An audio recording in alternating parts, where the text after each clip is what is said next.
Hey guys, what is up? Super K-Man Rocks here, and we are here for my 2024 off-season grades and overview video for the LCK, and I'm really excited to get to this one. Obviously, first and foremost, if you haven't checked out my version of these videos on both the LEC and the LCS, those have been up on the channel for about a week now. You can go ahead and check them out up in the iCard right now. It's going to be the same format as we did in those two videos here today, and so I'm very excited to go over it. I don't want to waste too much time on this intro. If you didn't go ahead and watch those videos, very quickly, I'll go over what you could expect from today's video. First of all, hi, I'm Super K-Man Rocks. I've covered every single game of the LCK over the past few years on this channel, reviewed them, given player of the game, dud of the game, talked about the playoffs, all of that stuff on this channel, so I like to think I have a pretty good idea of where some of these teams and some of these players are sitting. I'll be talking about each team's offseason and whether or not I think they upgraded or downgraded or perhaps just moved into a different direction. I'll be giving each player grades, etc., etc. I'm very excited to get into this, and if you are as well, let me know down in the comments section below. I am going to say this at the beginning of the video because these videos are always some of the most controversial that I have over the course of the year. Basically, anytime I give a concrete ranking on players, there's going to be some level of, controversy or hate down in the comment section. So if you do find yourself enjoying the video, it would really mean a lot to me if you hit that like button so I know that this content is reaching, the audience that it's supposed to, I guess. That would be very, very, I would be very thankful for you if you did that. But, with that being said, all that kind of going into it, let's jump right into it. Again, like I said, we are going to be going over every single team's offseason and all of the players that switch teams that might be coming into the league, whether or not I think teams are moving in the right direction. This is not going to be a power rankings video. I am going to do a power rankings video, but that's going to be a lot closer to when we start the season, probably in about a month or so from now. As for right now, what we're doing at the current moment, this is just going to be individually grading these players on what kind of assets they are. That's another thing I want to make abundantly clear that I think some people might get a little bit confused in my other videos. These rankings are not based on how good I think these players are at the current moment. It's how valuable they are as assets. This is very much an off-season review and not so much a 2024 review. This is, do I think the organization is moving in the right direction? Do I think the players that they're bringing in are interesting prospects or interesting players, even if I don't think it'll work out in year one? That kind of process. Again, we'll be talking more specifically about 2024 and in general, even though there will be grades up on the screen, you're going to have to listen to what I say a little bit more closely. The grades are definitely more of just a visual aid to assist in the podcast focus that I'm kind of giving here. It's definitely going to be more of a conversation. No player is as binary as one grade would tell you, but I am going to be giving out grades, and the grading scale, the key, is going to be up on the screen right now. This is kind of the overall backbone of what we're going to be talking about. It's the same as it was for the other regions. Now, I want to be abundantly clear. This is in comparison to other LCK players and teams. I gave a bunch of players in the LCS A+, players like Blabber and Berserker. They were A+ players in the context of the LCS. Just because you see players that are better than those players ranked with lower grades, that doesn't mean I think that they are better players. This is in the context of the LCK. Players just aren't going to be as valuable when you're in a league that has more talent, and that's just kind of how it is. This is in comparison to the rest of the league, but quickly going over the key here, if I give somebody an A+, I consider them, best of region. This is somebody that would be the cornerstone of any team in the world, is a top 3 to 5 player in the world at the current moment, especially in the LCK. A's are going to be your superstars. These are still going to be close to top 5, like players that at any given moment can be top 5, can be the best player on a world's winning team, that kind of thing. A- is still very, very good. If you're an A- in the LCK, that's great.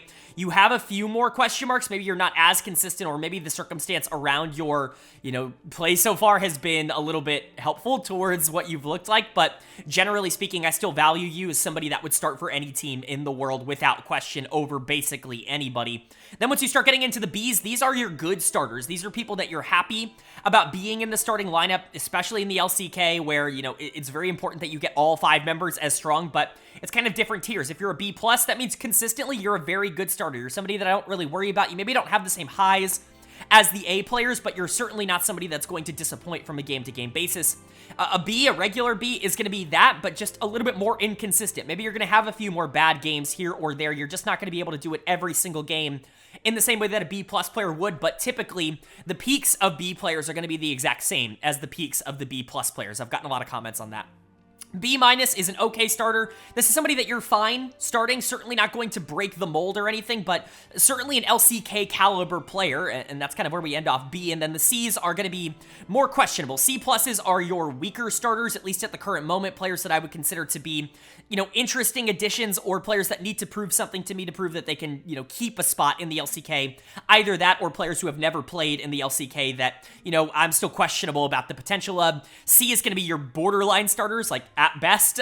These are players that I'm really not super sold being starters in the LCK, especially with other options available at the moment. And this is actually the first region where we're going to have to talk about C-, which is just not starter quality in comparison to the other LCK players, or at least what they've shown has not been starter quality. And so that's going to be the key. You can kind of refer to that, but again, I very much implore you to listen to how I talk about these players rather than just the arbitrary grade that's up on the screen. But it's time to jump into the offseason analysis. I know that was a 6-minute preamble, and it's just kind of what we have to do to give context for the rest of the video, but if you're new to the channel, what we do is go team by team in order of how they finished in the summer split of last year, and that's domestic, and so that means kicking us off is not going to be our world champions because they didn't end up getting first place in the summer split. It's just how the format goes. It is going to be Gen.G. They obviously finished in first. They were not first in the regular season, but they did end up winning the LCK in the summer split for the 3rd time in a row, which is definitely something to keep in mind. They did make a lot of changes this offseason. They didn't quite get the success at Worlds that they were hoping for, getting bounced in the semifinals. They almost reverse swept Bilibili, not the semifinals, the quarterfinals. What am I talking about? They almost reverse swept Bilibili Gaming, which would have been pretty huge for this team, especially considering, you know, some of the things that I'll talk about. But this is definitely a big offseason. I think a lot of people are looking at this team as potential favorites for the LCK, or at least certainly in the conversation. I would have to agree that they very much have to be at least talked about in the same air as a team like T1, but let's talk about it.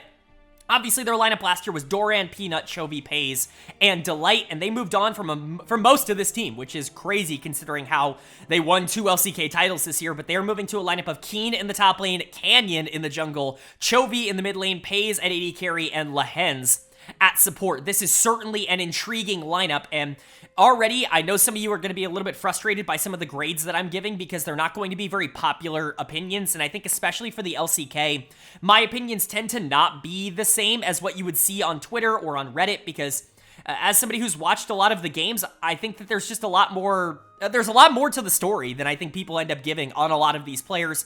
I think there's a lot of good, and I think there are some more questionable decisions. We can talk about the 2 players that stayed first and foremost here, starting with, of course, Chovy, who is the backbone of Gen.G at this point. He's the franchise player, and spoiler alert, this is definitely going to frustrate some people. He is the only player in the LCK that I've given an A+ grade to, and I know that's not going to make people happy. I know people are very out on Chovy because he went out in the quarterfinals of Worlds this year, but again, let's add some context to that situation, shall we? First of all, I just can't, I tweeted this out, I cannot fathom how you could possibly call somebody who is a 4-time LCK champion, who has won 3 LCK trophies in a row, who has been the #1 seed in what people consider to be the strongest region in the world, or at least, you know, historically, you know, the LPL's right up there, but I don't understand how you can call that player a choker. Like, obviously, I understand that Worlds performances are very important, but domestic performances matter. Like, winning the LCK is a big deal, and I think we've kind of gotten away from that as a community. This is something that I don't want to go off on a too long tangent for because it's really not the video about this, but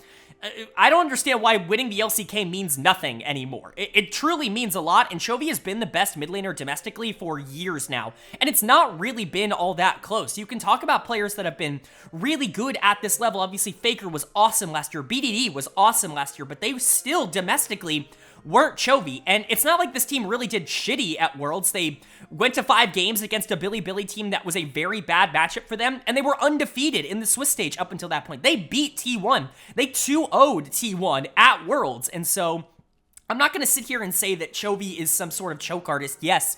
Do I want him to do better internationally and at Worlds? Yes, but keeping him around here was a necessity. It was an absolute must. He is the most talented player in the LCK, and I don't think that's really all that up for debate anymore. Even after last year, where he started to expand his game, he went from a player that a lot of people, rightfully so, were talking about, you know, being a little bit more, you know, solo focused, you know, laning until he can't lane anymore, and then eventually getting to the teamfight stage, but he really got a ton better at roaming in the early game and being a team player and working with his jungler, and that's the only flaw. That was the only thing thing that he couldn't do at the top level. And so I'm happy they kept him. And yes, to me, he is the only A+ graded player. I know there's going to be some comments and some arguments about that in the comment section, because that's just how it goes with a player like Chovy. But I'm happy to have those conversations in the comment section, so long as it's constructive and not just you being like, you're so stupid for having this opinion. If you can be like, I can understand your opinion, but I don't necessarily agree because X and X and X, then sure, we can have that conversation. But to me, Chovy is still one of one in the LCK, and he is listed as such here. You're also keeping Pays, who I'm a huge fan of. I gave him my MVP in the summer split. I thought he was the most valuable player to his individual team. The player who actually won it is his bot lane partner, which is crazy right now, which we will get to. But Pays is spectacular, right? Mechanically speaking, he's just as good as everybody could have hoped he would be. He is, lived up to all the hype, if you will. A 17-year-old coming into the LCK should not be nearly as good as he was. Now, there are going to be some questions about, was it just the surrounding core? Was it just the fact that he was playing with Chovy and Peanut and Delight and a lot of these really good players? They're not going to necessarily be answered this year because he gets to play with Canyon and Chovy and Lehens, and so it's not like he doesn't have a great surrounding core. But Pays is the kind of player where if you give him opportunities, he's going to be able to take advantage of them. He still is definitely more of a late-game team fighter, but, a really good player overall, and it's great to keep him. I have him as an A. You could put him as an A-. I think that's relatively fine, but to me, I think at this point, what we've seen is that value-wise, he's going to be one of the top 80 carries in the world. And then every other position has changed here. You've got 3 new players coming in, and all of them are very experienced veterans, and that's a really interesting prospect for a Gen.G team that really does already have its core down. The 2 carry roles are very solid. You're bringing Keen into the top lane. He was the best domestic top laner in the LCK last year for KT Rolster. Him and Lehens coming over from KT, and they were really the backbone of a team that was the number 1 seed going into the playoffs. Obviously, they couldn't quite get over T1 in the playoffs, losing twice to them and then getting 3rd, but this was a really good team. They ended up, getting a really hard draw at Worlds as well. Really, really tough Swiss stage draw, and then drawing JD Gaming in the quarterfinals is certainly not what you were looking for, but I think Keen and Lehens are actually legit. Now, Keen didn't have a very good world championship, but he's such a proven player. He is someone that has been so good for so long. I don't really doubt that he's going to be one of the best top laners in the league. I have this listed as a change, and this is a good time to go over what you're seeing on the screen. In the middle, you're going to see one of 4 things.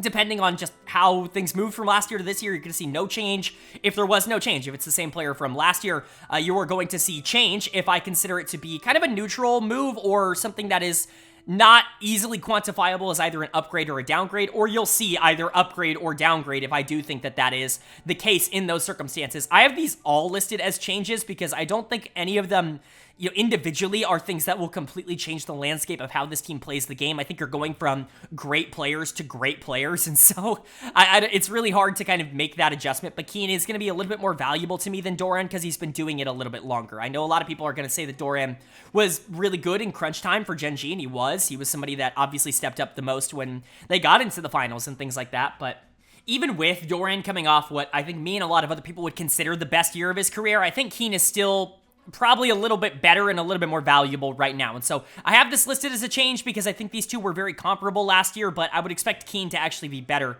moving into the future. I just don't think it's going to be by a ton because Doran genuinely was super good this year. And then you have Peanut to Canyon. This is a very strange transition because this honestly is very much a hope that you can get the version of Canyon that was there a couple of years ago back. And I know that's going to be weird to hear for a lot of fans that don't watch the LCK super religiously or don't watch all of DK's games last year because they were a bit of a dumpster fire, but Canyon was not good for that team. I still think he was a little bit better than people were giving him credit for, but it was a very similar narrative to what happened in 2022, where he had a really rough regular season, especially in summer. He was not playing well at all, and then obviously, in 2022, he figured it out at Worlds. In 2023, it didn't really ever come together for Canyon, and that does concern me. I actually was more concerned by his 2023 than I ever was by his 2022. I talked at length in 2022 about how I wasn't worried about the bad performances. All the good things were still there for Canyon. A lot of the good things weren't quite as there for Canyon last year. Now, again, that could just be because DK was kind of a disaster last year for a couple of different reasons.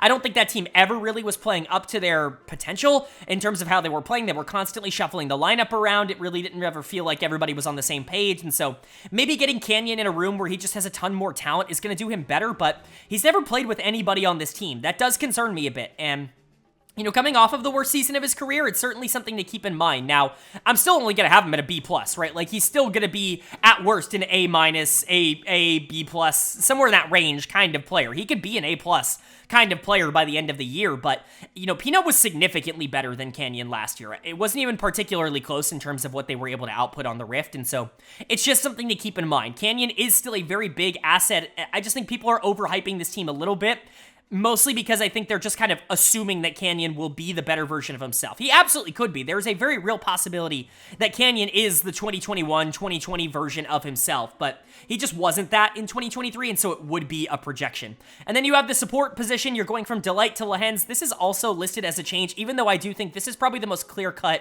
upgrade that this team got in the offseason. And I say that while also still trying to give respect over to Delight, who I do think improved so much throughout last year. I was very concerned about him. It really felt like Paze was making a lot of the aggressive plays in the bot lane, and not that I thought he was a bad player, I just thought he was a good player, not a great player, but he was sensational at Worlds, and that's really what changed my mind, is the stretch at Worlds. He was this team's best player at that tournament, and I just don't think a lot of people saw that coming. That's why I'm giving him a B+, was for that World Championship. I probably would have given him a B before that, and I got a lot of flack last year for putting him as like my number 5 support in the LCK, because I do think he was assisted a ton by the team around him. He really didn't have to do all that much for that team, but I think as the year went on, he clearly got more confident, and he was clearly given more responsibility by the team. I just think you're going from a player in Delight who did a really good job growing and developing throughout the year to essentially what you hope Delight can become in Lehens. He came in to replace Lehens in the first place, and Lehens comes back here to play with Paze, and again, I do think this will probably be an upgrade. I think Lehens, mechanically speaking, is just a little bit better than Delight. He's certainly more aggressive, and he's certainly a bigger playmaker, which I do think will help this team. When you look at the rest of the construction of this team, Paze is definitely more of a late-game scaler. Chovy, definitely not somebody who has always been known for his roaming prowess, even if he's gotten better at it. Canyon can be aggressive early, but he really wasn't in 2023, and so to bring a little bit of spice to this team, I think Lehens is actually a perfect fit for what they want to do. I'm usually not a big fan of, like, contrasting styles in the bot lane. If you have a slower AD carry, typically I would like a slower support to kind of complement that, but I think Lehens is so talented that he can kind of do whatever he needs to, and honestly, the success of aiming in Lehens last year really gives me a lot of confidence that Paze Lehens is going to be phenomenal, because Paze, in my book, is essentially just a more talented aiming, and so, you know, I'm really excited to see what these two can do in the bot lane. I think Lehens is going to be a really big positive, and I think in general, Gen.G's offseason is fantastic. I don't think it's quite as dominant as maybe some people will make it out to be. Keen is, you know, one of the best top laners, if not the best top laner in the LCK, but he didn't perform very well at Worlds. Canyon has been the greatest jungler of all time at the peak of his career, but 2023 was the worst year of his career by a pretty significant margin, and Lehens is a really, really solid support, but you're a little bit concerned that maybe the playstyles don't match between him and Paze in terms of the aggressiveness in the early game. There are questions about this team, which is why I'm not sold on them as like the clear-cut number 1 that some people on Twitter are making them out to be, but man, if they sweep the LCK this year and if they go on to do really well at Worlds, I'm not going to be surprised. This team is talented enough to beat anybody in the world. They are a top 3 to 4 team at worst in the world going into 2024, and I think for an org like Gen.G that has consistently been able to put out a roster like that, this just feels like another year of them, you know, being near or at the top of the standings. And then moving on to our second team, and this is the one that I think a lot of people were excited to hear me talk about, but honestly, there really isn't going to be a lot to talk about here because their offseason was great. It's, of course, our reigning world champions, T1. There's really not a lot to say when it comes to T1 and the 2024 offseason because just like the 2023 offseason, they're going to be rocking into the next year with the exact same starting 5. They are crazily one of only 2 teams in the LCK to do that. It's crazy that another team did it, and we'll get to that a little bit later, but I mean, this team has played together now for 3 straight years, or it will be 3 straight years in 2024, and all they have done is win. They made World Finals last year. They won World Finals this year, and so everything you could possibly want to see out of them, you have been able to see. It's been very, very impressive stuff from T1. Again, there's only so much I can talk about. I can talk about these players a little bit individually, but at the end of the day, the overall, you know, T1 narrative I've gone over 100 times on this channel. I did an entire thing on Worlds, and so you can go ahead and check that out. I'm going to cover this pretty quick. Their lineup last year was Zeus, Owner, Faker, Guma, Keria. Their lineup this year is Zeus, Owner, Faker, Guma, Yushi, and Keria. It's just going to be what T1 is looking like for the foreseeable future. Now, Is this guaranteed to be the #1 team in the world going into next year? Absolutely not. There are a lot of reasons to believe that they could be a little bit more inconsistent, but there are also a lot of reasons to believe that this is without a doubt the best team in the world going into 2024. It obviously isn't quite as simple as that, but we can talk about these players individually just very quickly, because again, I've gone over these guys so many times on this channel already. I don't want this segment to be more than 5 minutes, and so let's talk about it, starting with Zeus. Zeus was amazing at Worlds. Honestly, he was this team's second best player at Worlds. He was the best player in the World Finals. He deserved Finals MVP, and he's been spectacular for quite a while now. He was the best top laner in the LCK in 2022.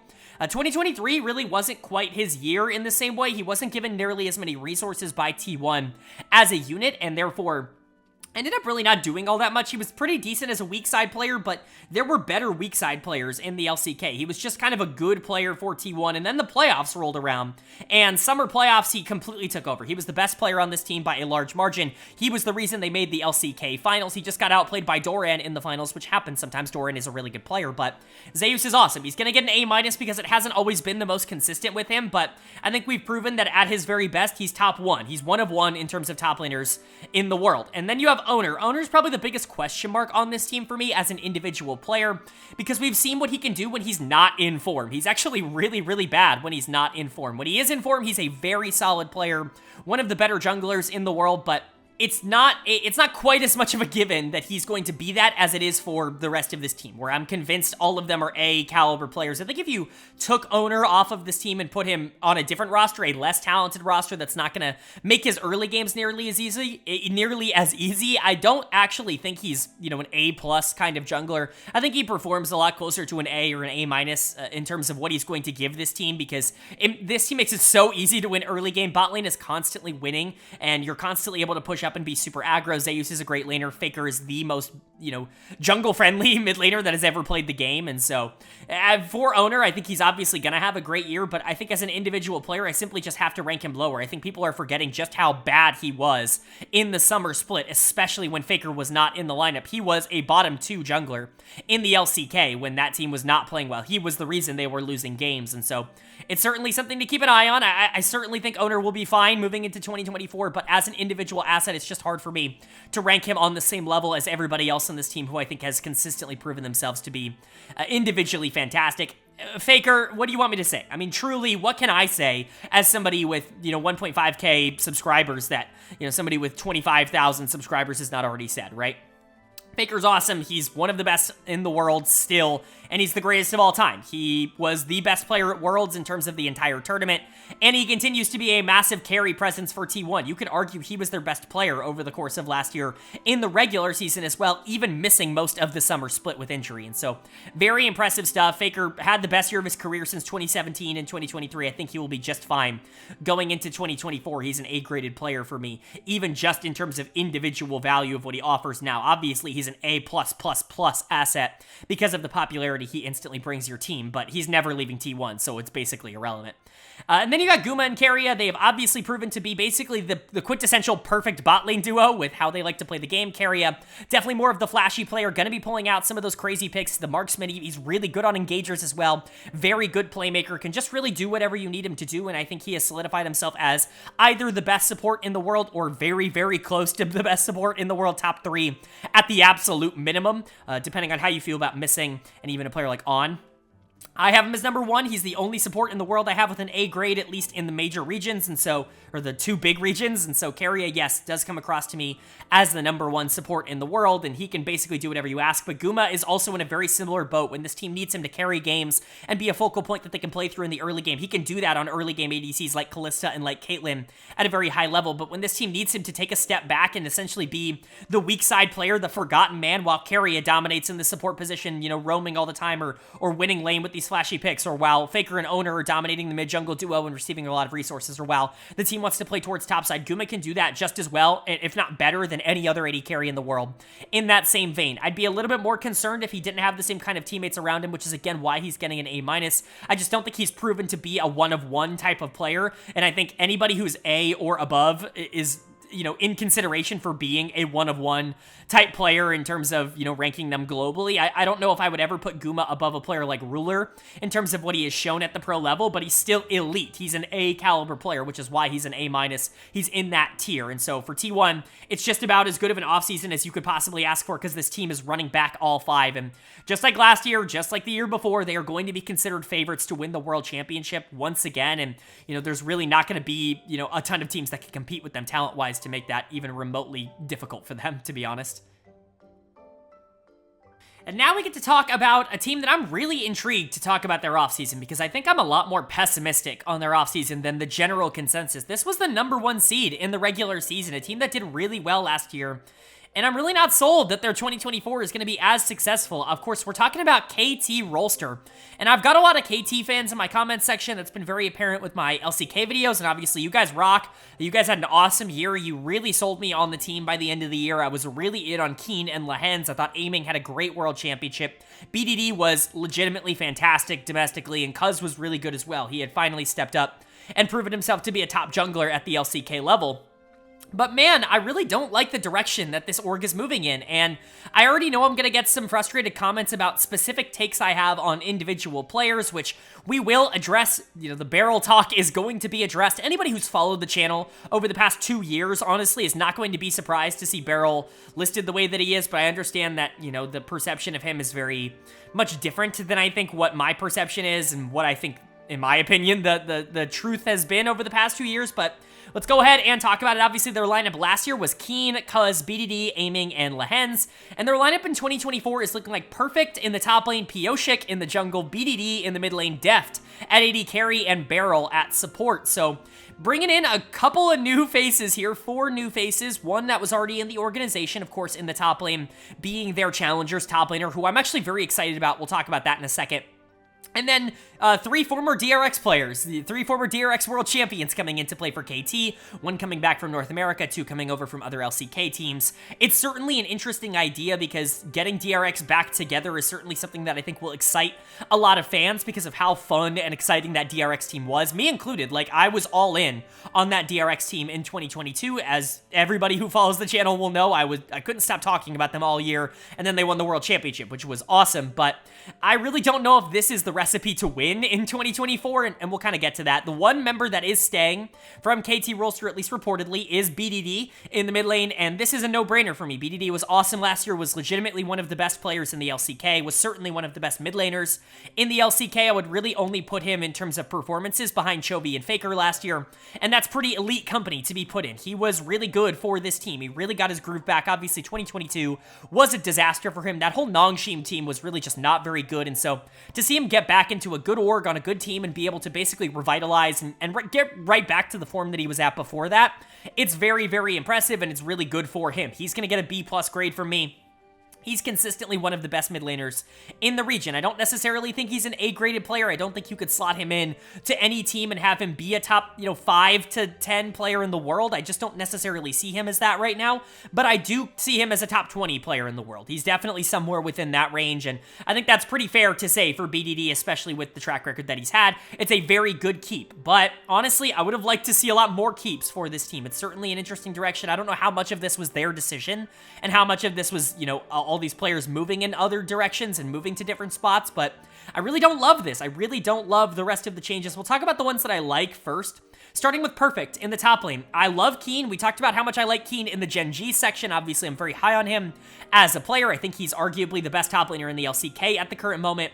It's him and Zeus that are really fighting out for that. Doran obviously is in that conversation as well, but Perfect was awesome in Challengers. Going and watching his tape, obviously, Challengers is the one, like, tier 2 region that isn't the NACL that I try to watch regularly because I do think the games are very fun. And Perfect was awesome. I mean, this dude was gapping everybody. Even Thanatos, who everybody is super high on and, I think is a really solid prospect and a really good player for DK, like, Perfect was just kind of better than him in Challengers this year, and I don't think a lot of people necessarily Saw that. Perfect was really good, and I'm very excited to see him at the LCK level. I think he will fit right into this team. Anybody who follows the channel and saw the other videos will know that if you've never played a video or never played a game at the highest level, and I already give you like a B- grade, I already consider you to be a really solid starter. I think pretty highly of you as a player, and I think very highly of Perfect. I think he'll step in and immediately be an upper half top laner in the league. He'll be a 5, 6, 4 kind of top laner in the league. And I think that that's a really big positive towards Perfect. I think he's a really good player and somebody that KT is really excited to have. I think they were a little frustrated to move on from Keen, but I think if you were going to replace him, going in a younger direction with a player that I think has a ton of upside in Perfect, I think is a really good idea.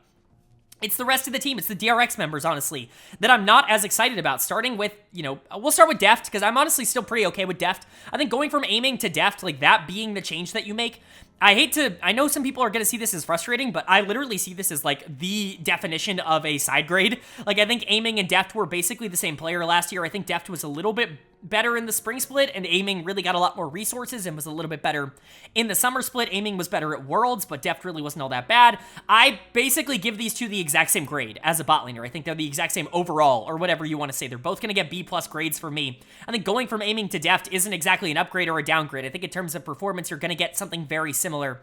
They're different players. I think both of them definitely index a little bit more towards the late game, as a lot of LCK AD carries tend to do.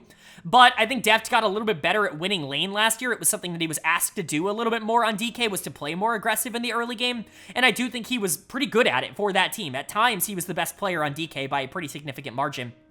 And then you've got aiming on the other side. Obviously, losing him, he was very good for this team, but how much of that was the rest of the team making him look really good? I don't think it was as much as people give him credit for, but, again, I think this is a side grade. This is the definition of two players that I think are basically on the same wavelength. I don't think this is a downgrade by any means. I think this is basically the same player, Deft a little bit more experienced, and obviously having won a lot more.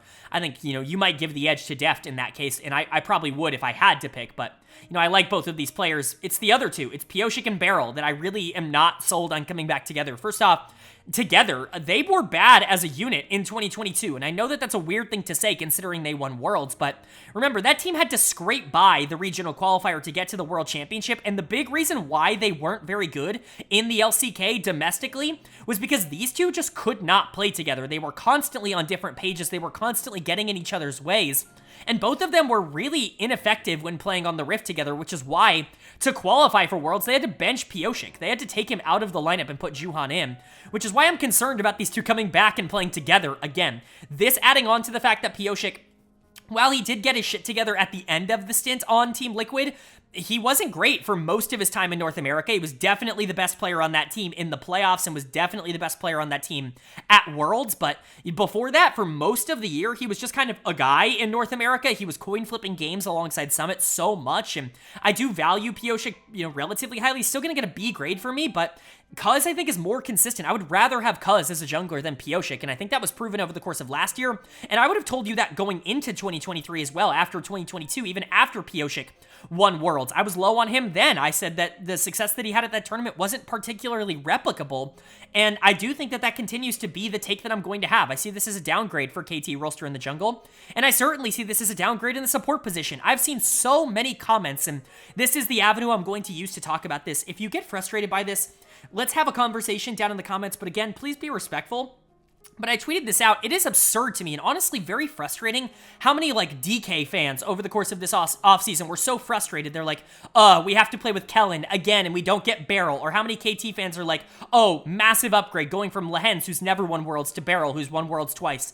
And I just have to have this moment of asking myself if anybody else is watching the LCK. Like, is anyone watching DRX games from last year and from 2022? Because Beryl was the reason that that team almost missed Worlds in 2022. Obviously, Pyosik was part of the problem as well, but Beryl was miserable for most of that regular season, and honestly, as soon as DRX turned out to not be one of the better teams in the league, Beryl turned off last year. Like, he was nothing. He was the worst player in the LCK by a large margin. He was actively single-handedly losing games for DRX on a team full of rookies, and that's not what you want to see, and it's certainly not out of character for Beryl. This is something that he has done ever since he left Damwon a couple of years ago. He's just never really been that player anymore. It does seem that he steps up and locks it in when it matters. Like when he got to Worlds in 2022, he did play like a pretty competent support. He was a B+ caliber support, a B caliber support, but he wasn't a superstar at that tournament. It took Zeka popping off and Pioshik having a great tournament. Obviously, Kingen was great in the World Finals. Deft was really good. Beryl was probably the worst player on that team at Worlds in 2022, and he's been one of the worst players in the LCK. And so this idea that he's coming over to KT and this is some massive upgrade from Lehens or even anything other than a downgrade in the short term is shocking to me. Now, can Beryl be the best support in this league? Absolutely. Abso-freaking-lutely he can. He has been the best support in this league before, but clearly it's a focus thing for him. Like, he just doesn't take the regular season all that seriously, and it very much costs his team. It is something that has held back, DRX for the past 2 years in the regular season. Hopefully, there's enough players on this team to get him locked in, but the anti-synergy that him and Pioshik had in 2022, going into Worlds, and, his lack of really anything good in the regular season over the past 2 years leads me to believe that this is a downgrade. I also want to note the B grade that I'm giving Beryl, that's mega generous for how he has played over the past 2 seasons in the regular season. He has not been a B-graded player. This is somewhere in between what people think he is and what he has actually been, which is probably closer to like a C, a C+ kind of player. I expect him to be somewhere around this inconsistently fine starter level. KT could make a run, but honestly, I'm not sold on this offseason. I'm worried about Pioshik and Beryl as a duo. I'm worried that you don't really have enough firepower to get over what has become a very top-heavy LCK. And as much as I like BDD, I like Deft, I think Perfect is going to be a good addition. I'm just not sold that KT is going to be a team that is nearly as good as they were last year. I think across the board, this is a downgrade for them. I think they went in a very aggressive direction trying to get a bunch of friends on this team, and in my opinion, I just don't think it's going to work out for them. And then moving on to our final team from the LCK that qualified to Worlds in 2023, it is, of course, Dplus KIA. A very interesting offseason for them. A couple of their moves I like, and honestly, generally speaking, I think their offseason is fine. I certainly think this team is going to be good. I just am a little bit worried about whether or not this team is going to be great, which I assume is the expectation for Damwon and just kind of the general, consensus of what this team should be able to accomplish. I don't necessarily know if that's going to be the case in 2024, but at the very least, I think this team is very competent and very stable, basically across every single role. So let's go ahead and talk about it. Obviously, their lineup last year was Kana, Canyon, Showmaker, Deft, and Kellen, and their lineup in 2024 is looking like Kingen in the top lane, Lucid in the jungle, Showmaker in the mid lane, aiming at AD carry, and Kellen at support, presumably full-time here. I don't know if they're keeping Bible. I think Bible is gone, actually. I think he's out of the organization, but this is your starting 5, and honestly, I like all 5 of the starting members of the team. I, at the very least, think all of them are competent enough for you to be able to win with them. This could very well be a top 4 team in the LCK. We've talked about how top-heavy the LCK is right now. I think top 3 very much feels like a top 3. They feel like the 3 strongest teams in the region, in my opinion. We will get to the third one. We already talked about Gen.G and T1, of course, but DK is kind of in that same tier, in my opinion, as a team like KT Rolster, where they have a bit to prove. I think their floor is a ton higher than KT's. I could see a world in which KT completely shits the bed, just does not work together, and finishes like bottom 4. I think that's a possibility. I don't think it'll happen, but I think that's a possibility for KT. I don't necessarily see that being the possibility for DK. I think their floor is a little bit higher. I would be very surprised if this wasn't at the very least a competitive top 6 team. But I do think that their ceiling is probably a little bit lower. I like the players on this team. I just don't know if I like the combination of them together as like a championship team. And we'll talk about that. Obviously, the 2 members that are staying, I'm going to go on my tangent first because I know you guys love my tangents. I warned you guys at the beginning of this LCK video that some of these takes are going to be against the grain, and this is another one. I like Kellen as a player. I continue to like Kellen as a player. I think he does a lot of really good things for this DK team. Obviously, it's pretty well known that his shot calling is pretty elite. It's one of the top 5 shot callers in the world. He has been basically over the course of his entire career. Going back to Nongshim is really where he kind of solidified himself in that role, but ever since he was brought over to DK with Dectum and really kind of became that for this team, taking over Barrel's spot in that role, they've looked so much better with him on the Rift than they have with him off the Rift, even if sometimes his mechanics do let him down a bit. But I still think his mechanics are really good. This is a guy who, going into last year, I was talking about as a pretty clear-cut top 5 support in the world. I didn't think it was really all that up for debate. I thought Kellen was really fantastic and spectacular. I don't think last year was perfect, but I still think last year was pretty good. He was consistently winning in the bot lane. His laning stats as a support were pretty solid, and, eye test, I think, actually shows that he's better than people give him credit for in lane. He he's probably one of the best supports in the region in lane. You know, Lehens and Delight, I think, are the other two that you would definitely put in that category in terms of like actively laning supports, but Kellen's right up there with them. He was really good. Him and Deft really created this chemistry that they could play through early game last year, and, you know, I like Kellen quite a bit.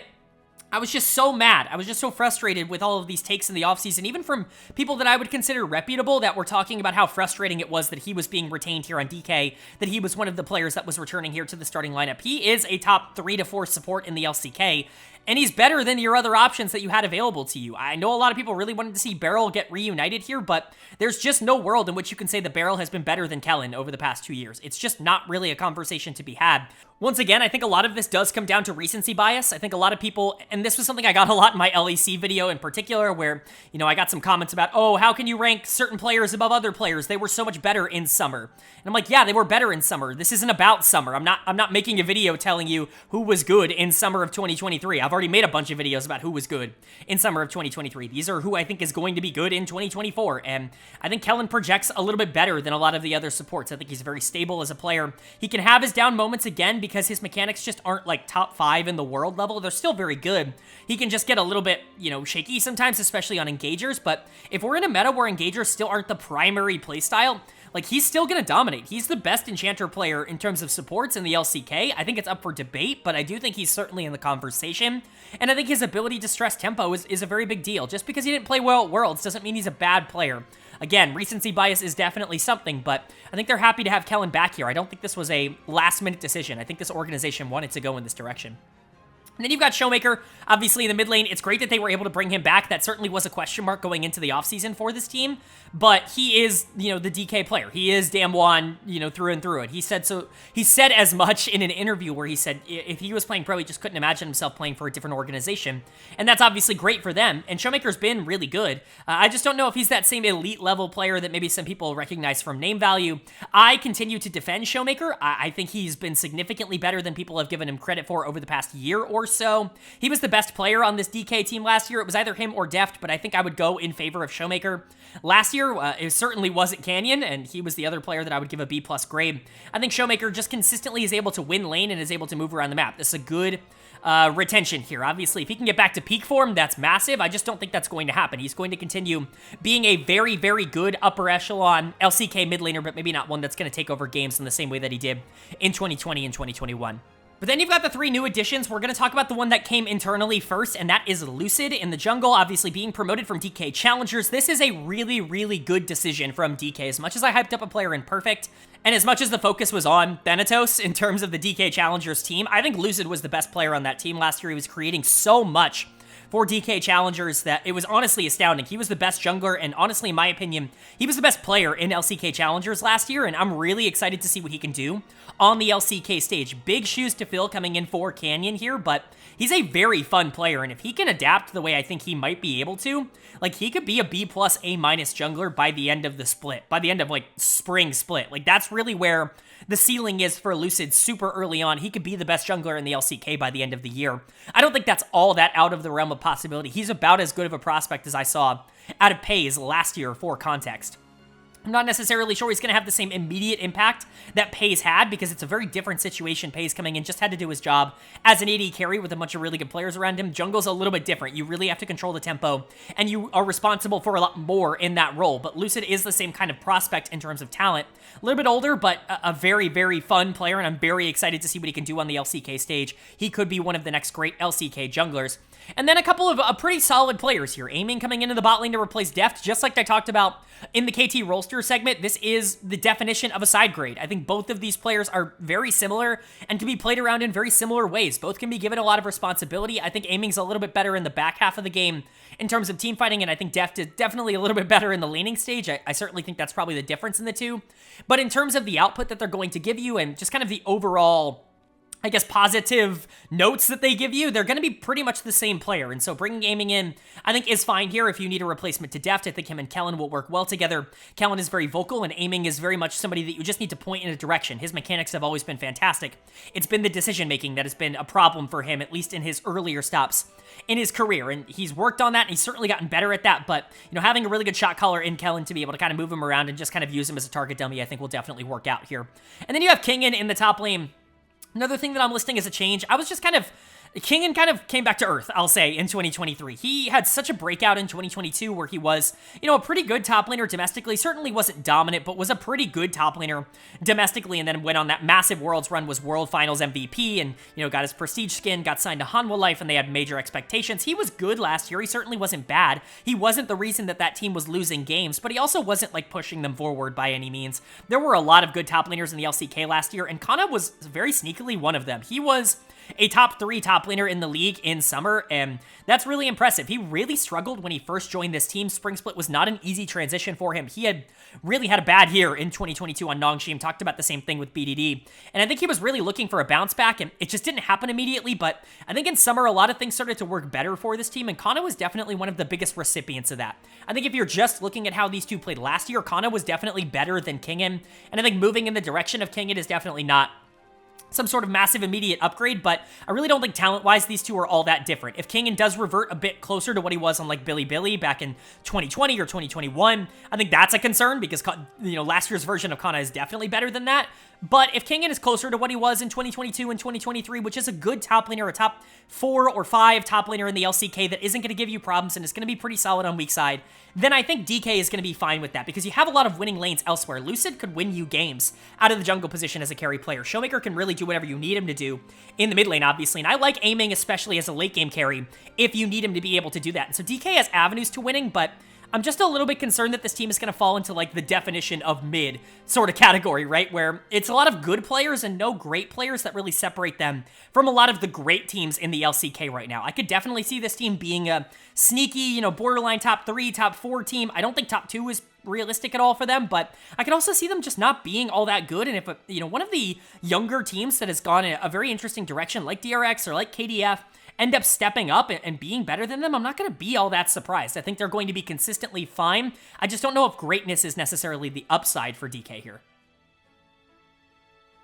All right, now we've covered the 4 Worlds teams from last year in the LCK, and it's time to move on to the non-Worlds teams, but the ones that still made the playoffs. And kicking us off, our number 5 team, I want to preface this by saying, I know I've been a little bit pessimistic in this video, and unfortunately that's not really going to stop as we talk about the bottom teams. It definitely will not stop once we talk about the really bottom teams, but if you wanted a reprieve from some of the pessimism and, the lack of optimism that maybe some other analysts have about the LCK going into next year, if you want some optimism from me, it's this team. It is Hanwha Life Esports because, oh my goodness, I mean, what an offseason from them. Bringing in 3 players from Gen.G to pair with their core from last year, their carry duo that won them quite a few games last year. This is a fantastic offseason for Hanwha. In my opinion, if you don't count T1, Hanwha won the offseason in the LCK. I know everybody's going to look at Gen.G and say that they are just phenomenal, but at the end of the day, they had a great team and they transitioned into a great team. I think Hanwha had a very good team that was flawed in a lot of certain areas and just became a great team this offseason, which is why I think, again, outside of T1 being able to retain their World Championship winning roster, Hanwha won the offseason in the LCK, and I truly do believe that. They upgraded everywhere they could. They got better everywhere they could, and I really do believe that this team is going to compete for an LCK trophy this year. At the very least, this should be a Worlds team by a pretty clear margin, which is big for this organization that has tried so hard to get back there. Obviously, nothing is set in stone until it happens. We were saying similar things about Hanwha last year, but remember, I was the Hanwha doubter last year, and so I feel pretty good about that, but let's go ahead and jump into what they're looking like in 2024. Their lineup last year was, of course, Kingen, Grizzly, Zeka, Viper, and Life. At least by the end of the year, Grizzly was in there. And their lineup in 2024 is looking like Doran in the top lane, Peanut in the jungle, Zeka in the mid lane, Viper at AD carry, and Delight at support. We've already talked about quite a few of these players, 3 of them coming over from Gen.G, from the 2-time LCK champions this past year, and all of them played a really big role in that accomplishment, but the 2 players that are staying on Hanwha Life are probably the 2 best players to be retained here on this roster. We'll start with my boy. There's really no other way to lead him in. Zeka, he is one of what I would consider to be like the 2 original channel darlings, the 2 players that I was hyping up like right at the beginning of making these videos on the channel. It was Zeka and it was Cream over in the LPL a couple of years ago. I think both have turned out to be pretty good players, maybe not in Cream's case, what I expected, but Zeka continues to be underrated by a majority of the LoL community. He showed what he could do at Worlds, but it's been much more than that. I see a lot of people talking about his inconsistencies as if he's a player that is actively losing his team games. And I just don't see that. I don't see him really making these game-losing errors, and there's going to be like 10 games a year that he just straight up wins for you actively because he is such a good laner, and he's so good from ahead. Is he a perfect player? Absolutely not. He's not in the same tier to me as players like Faker and Chovy and even BDD. You know, I have them as the same grade here because I think relatively speaking, they're in the same like zip code, but BDD is a better player right now than Zeka. But as an asset, like if Zeka was as good or better than BDD and Showmaker next year, I'm not going to be surprised at all. You put a good team around this guy and he can do a lot. The only knock I have on Zeka is that he definitely is more of a carry player. He's definitely not somebody who wants to take a lot of these more supportive mids and move around the map and try to be a little bit more of a team player. He wants resources in the mid lane, but the good thing about it is he's so good with those resources, and honestly, they've built a pretty good team around him to give him those resources. A lot of low resource, high value players surrounding Zeka. I think this could be the best team that he has ever played for, and I think that that's a really impressive statement to make. If he can like really dominate, I thought he was really good in 2023. Maybe not elite, maybe not all pro level, but certainly good enough to be like a solid starting mid laner in the LCK, and obviously I thought he was elite in 2022 for DRX. I thought he was the best player on that team. That turned out to be correct at Worlds, but you know, in general, if you can get back to that, like if you can be 2022 Zeka again, which is this player that is consistently winning games that feel like they are lost from other lanes, even without a ton of jungle attention, that's super important. Now, is the talent around him good enough to be able to keep up with that? In my opinion, absolutely. Viper's a big reason for that. He's going to get an A grade for me. He is the highest graded bot laner in the LCK. He's tied with Paze in terms of value, but I think Viper's a better player right now. Paze's asset score is just really high because he's 18 years old and he's already as good as he is, but Viper is the most valuable AD carry. I do think that's a little bit up for debate. I think him, you know, Gumayushi, Paze, you know, aiming, Deft, like they're really not that big of a difference in my opinion. I think surrounding core just matters so much for LCK AD carries because not a lot of teams try to make these really big aggressive plays in the bot lane very early on, and so individual laning prowess doesn't necessarily affect the game as much as it does in some other regions just because of the meta that the LCK tends to adopt. It's a lot more pressure out of the jungle position, but Viper is just about as consistent as any ADC. We've seen that at his absolute best. He is the best AD carry in the world. I don't think he is the best ADC in the world right now, but he can get back to that pretty easily. This team is significantly more well accustomed and well prepared to be playing around a player like Viper than anything he had last year on this HLE team, mostly because his bot lane partnership should just be infinitely better on this team, and I think his jungle should be better on this team, and I think that will open up more opportunities for Viper. But if you were going to keep two players of this team from last year, it is no-brainer Zeka and Viper. I know people are lower on Zeka and higher on Viper. I'm somewhere in the middle of these two. And I think it's awesome that they brought both back. I think it's a great foundation to build off of because you're bringing in an established core as well. It's not like you're bringing in a bunch of players who have never played together. You're bringing in three people who just played together and won 2 LCK titles all of this year together, and so they know how to play with each other. If you can just integrate these two groups, that could be massive. We'll start with Doran in the top lane. I already talked a bit about Doran. Had the best year of his career, in my opinion, in 2023, where he really was kind of an outstanding top laner, a top 2 in the league kind of top laner. It was him and Keen for a majority of the regular season. Obviously, Zeus figured it out by the end of the year, but Doran was spectacular, and Doran's kind of notorious for gapping Zeus every single time they play, and I think having him on this team is a really big positive. If he can keep up his 2023 form, this is massive. He showed that he was somebody that you could actually invest resources into. You could play through top lane and have Doran win you games. Now, do I believe that he's going to get as many of those opportunities on this team? Certainly not. I think Zeka and Viper are resource-heavy players more so than Chovy and Paze were on Gen.G, and so I don't think there's going to be as many opportunities for Peanut to play to Doran, but perhaps we could see a lot of that early on in the spring split because of the familiarity he has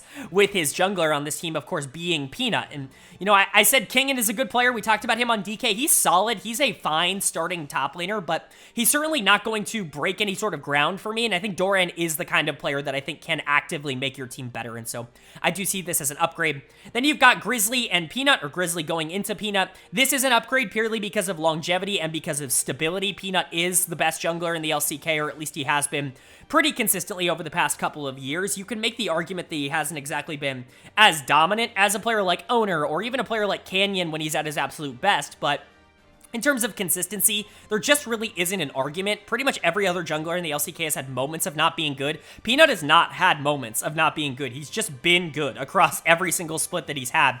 Basically going back to, I mean, LGD in, what was that, 2019? Like, it's pretty ridiculous how consistent he has been, and obviously the T1 days and even the Rox Tiger days before that, they're big. Peanut's legacy is established, and him coming over here to Hanwha is a big deal.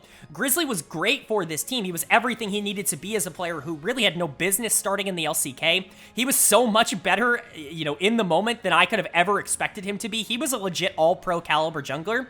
But Peanut's better than that. He's a first-team all-pro caliber jungler. He's an MVP caliber player. He's an arguable top 5 player in the world when he's playing at his absolute best. So this is an upgrade, especially in terms of consistency. And then you've got Delight coming into the support position. If there was one glaring flaw for Hanwha Life that really just became an issue down the stretch, it was Life in the support position, which is disappointing because I think Life has had a lot of really good years in the past, and I think people are forgetting that. Again, recency bias, specifically in the Eastern Leagues, in the LPL and the LCK, is massive. It's major. I mean, it's the same way in the LEC, and not really as much the LCS, but definitely, like, I think League fans are trending more towards recency bias, which would leave a player like Life in a much rougher situation because his 2023 was so bad, but he had been a very good support for many years before that for very good teams. But I think even if you're looking at the positives of Delight did so much last year that I'm just so excited to see what he can do paired up with a player like Viper, who's a little bit more aggressive than what Pays is in the bot lane. Delight's a very talented player. I'm not exactly sold on him being an A-caliber support, although he's getting very close to that. If he has another great year like he did in 2023, I'll believe it. I just really didn't like his bro tape. I didn't think it was very good. 2023 very much feels like an outlier in his career right now, and I'm hoping that he can prove me wrong on that in 2024. But even if he's just a little bit worse than he was on Gen.G, if he's just like a good support, like, that's still better than what you had with Life last year. That's why I'm considering this an upgrade, even if he turns out to be a B rather than a B+, which I do think is possible for a player who really did kind of emerge last year. I don't think that that's a bad thing for this team. If he's your weak link, that's huge, because I feel very confident that Doran's going to be at the very least fine in the top lane. Peanut's going to be good in the jungle. He just has been. I think Zeka and Viper are underrated carries, and not Viper, but you know, he's not underrated is what I mean. Zeka's underrated. And Delight's a very good support who played his best games at Worlds this past year. I really think this Hanwha Life team is built to really compete. I think they are closer to T1 and Gen.G than they are to DK and KT Rolster. I truly do believe that. It very much feels like a top 3, and if there's ever a team to feel optimistic about in terms of them being better than what they were last year, I think Hanwha Life in the LCK this year is probably the best shot at that. And that brings us to our final playoff team of the summer split in 2023 here, and that was pretty surprisingly DRX. I think a lot of people forgot that this team ended up making playoffs in the back half of 2023 because the bottom tier of the LCK, the bottom half of the LCK, was just so miserably bad last year. All of them ending multiple games below 500. I mean, DRX finished in 6th with a 6-12 record, and that should go to show you just how bad the bottom half of the LCK was. Spoiler alert, I think a lot of the teams that we have yet to talk about got worse this offseason, which is not a particularly good sign, but DRX is one of the teams, and probably the team most in this section of the standings, that I have a lot of confidence in going into next year, and I have quite a bit of intrigue in going into next year, because basically this roster is looking like a nice fusion between, you know, some of the players they had last year, some veterans in the LCK, and the DRX Challengers team from last year that was really fun to watch with a lot of really interesting players. So let's go ahead and talk about it. Their lineup last year was obviously, at times, Rascal, Croco, Fate, Paddock, and Beryl. They switched around a lot. Basically, all of these players played with somebody else in their position at some point or another, but their lineup, at least for now, and I'll talk about why I say that, in 2024 is looking like Rascal in the top lane, Sponge in the jungle, Sitab in the mid lane, Teddy at AD carry, and Pliata at support. Also, once again, as I have to say, I watch a lot of these games, and so a lot of times I watch them sped up, which means no live audio or broadcast, especially for challengers, because there really isn't a lot of English content available for challengers. And so if it's C-Tab and if it's Pliata or something like that, just let me know down in the comments and let me know respectfully. But I'm going to call him Sitab and I'm going to call him Pliata in this video because that's what I would assume they are pronounced. Let's go ahead and talk about DRX. They're only keeping one player from last year, and it is Rascal in the top lane. A lot of people are very excited about this. I've been a big Rascal fan in the past. Back in 2022, when he was on KT Rolster, there were times where I was calling him a top 3, like top laner in the world, not even just in the LCK, where he was really playing at such a high level when he was able to pick his Lee Sin top and, you know, things like that, and really kind of dominate in comfort and get a lot of resources and be played towards on the top side of the map. Rascal has at times been a huge channel favorite of mine, but I would be lying if I said that people aren't just like AFK forgetting about last year, and I know a lot of people are doing that just in general. It's very weird because you see kind of the difference in terms of how people view things. You have a bunch of people that are like, summer split is the only thing that matters, and this player was better than this player in the summer split, which makes them the better player, which is wrong. And then you have a bunch of people who are also like, this player was once really good, like Rascal or Barrel, and that means that they are still really good, which is also wrong. Obviously, the truth lies somewhere in the middle. I'm not saying that there aren't things to be gleaned from both of those examples. When you're a really good player and you've been good for a long period of time, you can expect a bounce back, which is why I have Rascal as a B. He was not a B player last year. There were weeks in the season where he was like the worst player in the LCK, and people aren't talking about that. I know people don't bring it up because every single post-match thread on DRX last year was, oh my god, Rascal's so elo held, Rascal is stuck on this team, and every single post I've seen this offseason is, oh my god, Rascal finally has talent around him, he finally has players. Rascal didn't play well last year. He was losing lanes super consistently, and his team fighting was atrociously bad. Now, can you chalk that up to him being mentally checked out because this team was bad throughout most of the year? Yeah, that's super possible. In fact, I would honestly argue that that's probably the most logical conclusion, but pretending he didn't have a bad year last year is just not something that I want to do on this channel. And so, you know, Rascal, I have him as a B because I'm expecting a bounce back. He could get back into that B+ territory that he was at going into the year last year if he just, you know, kind of gets back into that form. I certainly think that that's certainly possible, but for now, he's going to find kind of a middle ground between what he was last year and what he has been in previous years, which is a B grade for me. I think it's fine to keep him around, especially if you think the team is going to be better all around him this year. And then you've got one more kind of established player, at least for now, and I'll talk about that in a second, because certainly I don't think this roster is completely locked in, considering the fact that it was announced as something else before this, and then a new addition kind of changed things around, and I certainly think that there is room for that to happen again. But the big change and the new veteran coming in is Teddy in the bot lane. Originally, this seemed to be Paddock's spot.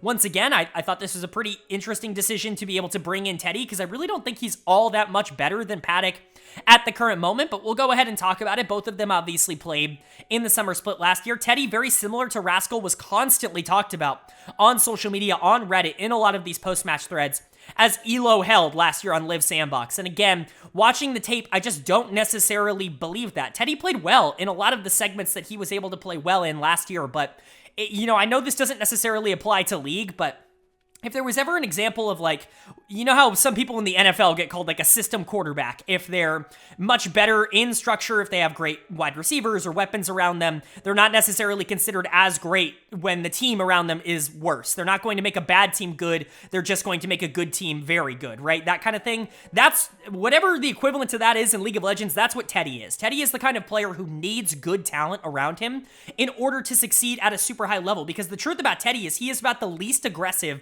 and the least proactive AD carry that you could possibly sign. He's so talented, and he's a very good team fighter, but he's not going to win you games on his own. He just doesn't have that mentality in him. Now, Paddock is the opposite. You're going essentially from probably the most aggressive AD carry in the LCK in Paddock, who was willing to just go in and die to trade his life for a kill or two and hope that the rest of his team could clean up in team fights. Like, you're going from that to a player in Teddy who, if his support or his jungler or his mid laner or his top laner do not initiate a fight with him around, he's just never gonna fight. Like, that's the difference between these two. And so it's definitely gonna be a change in styles for DRX. I don't think it's a bad thing. I think taking the onus off of the AD carry position, just putting someone in there that can be more of a reactor rather than a creator, could be a good thing, but I don't think Teddy is some breakthrough AD carry in 2024. I think he's going to be fine for this team. I think he was fine last year. I have him and Paddock with the same grade, a B-. I think they're good starters, players that I'm not worried about starting in the LCK, but not stars by any means, players that I think you could upgrade. And I know some people love Teddy, and they're going to be upset that I don't rank him nearly as highly, because I was excited about him on Sandbox, but I think a lot of his flaws have just continued to be so prevalent throughout his time on major teams in the LCK, and this is really the only conclusion I can come up with at this point. But The other three players here, Sponge, Satab, and Pliata, all coming up from DRX Challengers in one way or another, and so very excited to see them. I would be remiss to not mention that there are some inklings that Tarzan could be coming back to the LCK. He doesn't have a job in the LPL, and it's been rumored by a bunch of people that he is in the LCK, that he's somewhere in the LCK, and quite frankly, this is the only spot that I could reasonably believe that he would go to that is both good enough for him to want to play for them and also, like, has a spot that he would be able to take, has a jungle position that he would be an upgrade in, and so, you know, if Tarzan does start in the jungle here, I'm just throwing that out there. That could definitely be a possibility, and that goes for a lot of other teams in the LCK, but I'm going to talk about what we have now as this video is released, and that is Sponge in the jungle. Sponge was surprisingly a lot of fun to watch going into the Challengers League. We'll talk about Sponge and Satab together because I think they play off of each other incredibly well. Satab is definitely more of the carry of the two, but Sponge was an amazing facilitator in the games that I was able to watch. Again, you know, I didn't watch every single game of Challengers, but I watched more than I did of, like, the LDL or even like the, you know, a lot of the ERLs. I watched more LCK Challengers than the LFL last year for context, and so I have a pretty good idea of how good these players are, or at least I've seen enough of them to be able to actually give an opinion on them, and Sponge and Satab work together really well. I think this is likely going to be an upgrade over what Krako and Fate gave you last year. Fate got better as the year went on, but Satab has a really big mechanical upside. I think he could be a really interesting mid laner projecting out into the future. Think of a player similar to Bulldog last year where he just has a lot of this mechanical floor that you can build off of. If you can just get the macro part of his game down, then I think he could be a really good LCK mid laner. That's where I kind of see him right now. Maybe not quite as mechanically talented as Bulldog was, but pretty similar, at least in the same category. And Sponge is just a super well-rounded jungler. He can carry games. He's very good on carry champions. He just wasn't asked to do that a ton last year because it wasn't the meta, and he was very good at adapting to being a more facilitating jungler. I think these two are going to be pretty good in the LCK, probably above average as a jungle mid. You know, I'm not going to say guaranteed top 4 or 5, but certainly I think within the conversation is what I would expect. I think these guys are better than any of the rookies that we got promoted last year for, like, you know, Sylvie and Fiesta on Nongshim, and I liked them coming into the league. I think these guys are better. And then the player that I'm the most excited about coming into the league, and that is Pliata. I've been singing this guy's praises for what feels like forever. I've been talking about how he needs to get an LCK spot as quickly as possible. I was begging for them to replace either Paddock or Beryl with him last year because he really was that good. He was playing AD carry in spring, and he was looking like the most dominant AD carry in Challengers. He was absolutely destroying that league. He looked phenomenal, but he's a support player. He's played support at the LCK level before. People don't remember this because he's changed names, but he was formerly known as Becca. He was playing on that DRX team in, I believe it was 2021 spring. Yes, it was 2021 spring, where they went basically like full rookie. They had, you know, Quad in that lineup, formerly Solka. They had Bao, who's obviously now in the LFL and played really well in Turkey last year. They had a lot of players that ended up going on to do something. Pioshik was on that team, obviously. There were some interesting players, but he was the starting support, and they overperformed in spring quite a lot. One of my favorite teams to watch, the team that really got me invested in DRX and made them one of my favorite orgs in the world, was that team. And he the only thing he's done is go back down to Challengers and be like the best player there. He was a little bit, I don't want to say more lackluster, but he was definitely not as much of a focal point once Dectum came down and started playing AD carry for that team, because they played for Dectum and Pliata had to go to support. But he's an exceptional player, and he's really someone that I could see being like a superstar in either the AD carry or the support position if he's given a ton of time here at the top level. But for DRX, I actually really like this roster. I don't think that they're groundbreaking. I don't think they're going to like dominate the league because I don't see a ton of upside for like, I don't think Teddy's as good as people think he is. You know, Rascal still needs to prove me wrong and prove that he can be something that isn't the 2023 version of him, but I really like the young players on this team. Satab and Pliata in particular, I think are very good, and I think there's a world in which they are like competing for a top 4 spot. I just don't know if I'm going to expect that. Like I said, I think top 5's pretty locked in, but to me, they're definitely one of the teams that's going to be fighting for a playoff spot in 6th place. And now we get to move on to the bottom 4 from the summer split of last year, the first of which actually had a pretty good spring split. They just completely fell off. However, I'm really glad I recorded this today because they completely rebranded today, and so thank God this video is going out now. It is FearX, formerly known as Live Sandbox. Also, maybe Fox? I don't know. Their logo is a fox and it says Fox, but they're called FearX. I don't know, man. I don't really know what to tell you. This is a weird rebrand. It's weird for it to happen now in like the end of December instead of at any point in the offseason before this, but here we are. FearX is officially happening to Live Sandbox. This is obviously that former org, and you know, I think most of the branding is going to change, but the players that they signed, it seems, are going to stay the same, and that's a good thing, I would say, overall for them. They're an interesting roster. I certainly don't think that they're a disaster. I think the bottom two teams are very clear in my mind going into 2024, and they are not one of the two, but I don't know if I'm as excited as maybe some other people would be, mostly because I just have lower opinions on these players, I think, than some other people do. So let's go ahead and talk about it. Their lineup blaster was obviously Bertle, Willer, Closer, Teddy, and Kale, at least by the end of the year. And their lineup in 2024 is looking like Clear in the top lane, and it was kind of Clear in the top lane instead of Bertle, but Bertle played most of the year and was really good in spring, so I wanted to talk about that transition more. Willer in the jungle, Closer in the mid lane, Henna at AD carry, and Execute at support. It is Execute, obviously formerly known as Jonghoon, the support for Astralis last year and the year before that. He's been playing in the LEC for a while. He's going back to the LCK, and he is name-changing to Execute, which I think is fine. He's a Pyke player. Of course he can be called Execute. He's allowed to do that, but I think this is a pretty interesting roster on paper. You basically have 3 players returning here, and you just have a new bot lane coming in, which I think could be an interesting concept. We'll talk about Willer and Closer first because they're the retaining members of this team. Let's start with Willer because I like Willer. I actually like him quite a bit. I think he has been pretty good basically every stop that he has been on. I was very confused. He was on that Hanwha Life team, obviously, that went to Worlds in 2021, and I was like, okay, they really want to build around this guy. They want to play him as their starting jungler, even with Chovy, even with, you know, a lot of these other really good players on the roster. They want to be able to build around this young player in Willer and play him, and I'm like, that's fine. And then in 2022, they benched him.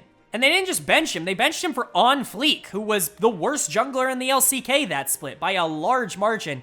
Never got a chance to play. He does come over to the Sandbox team in 2023, and in Spring Split, he's awesome. He's an all-pro caliber jungler for them. This team in general was really good in Spring Split. They played a lot through top side of the map, and their bot lane was a bit of a weakness because Envy was not playing well in the AD carry position, but they could play through Bertle, and they could play through Willer, and they could win games off of that because they were looking really good in that respect, and a lot of that was Willer, who I thought was the best player on the team in the Spring Split. But then you get to summer and things just fall apart for this roster. They fall apart for this organization.